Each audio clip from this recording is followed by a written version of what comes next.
guess it's the battle of probably two of the most highly anticipated utes of this year. We've got the BYD Shark versus the GWM Alpha plug-in hybrid.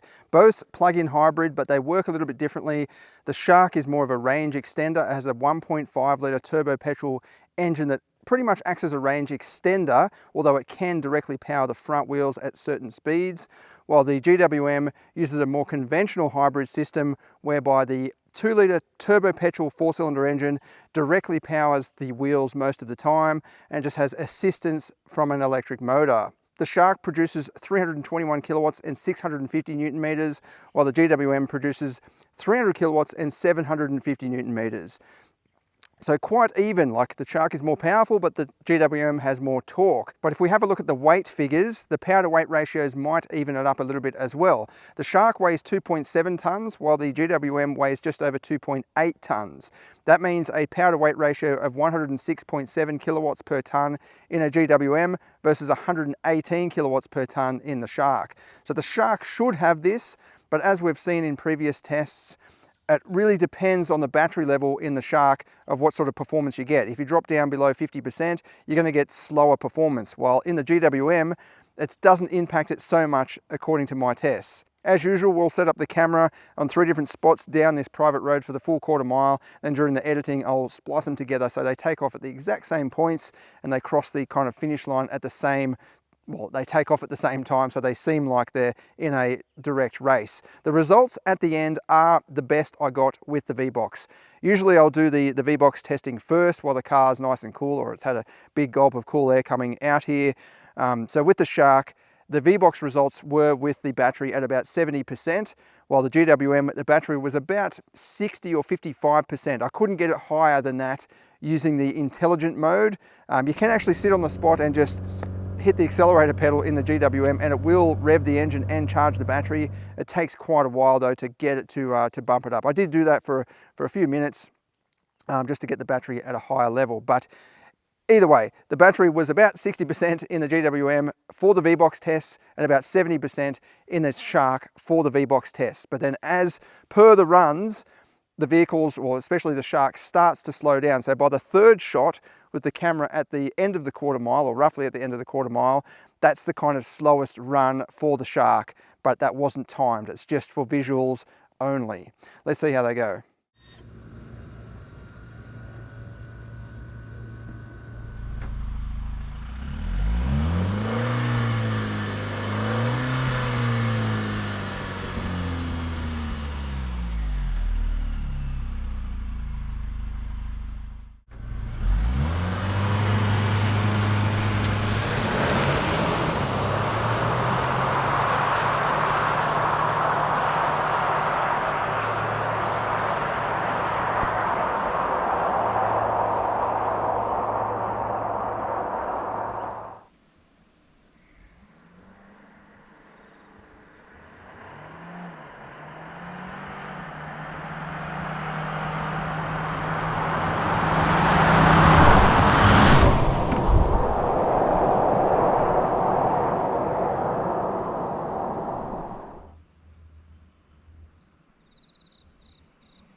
There we go, the Shark gets there in the end. As expected, it does have more power and it has a better power to weight ratio.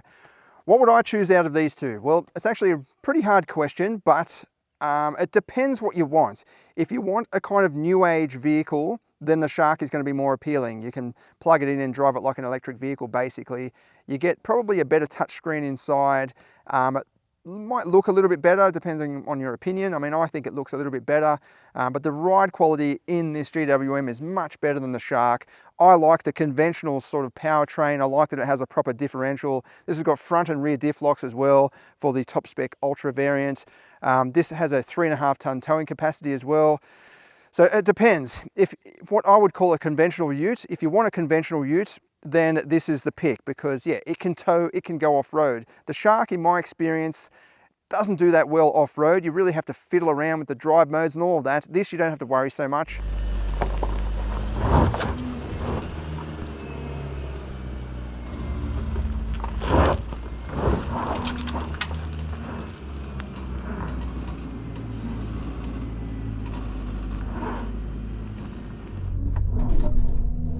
It's full throttle. It's not going.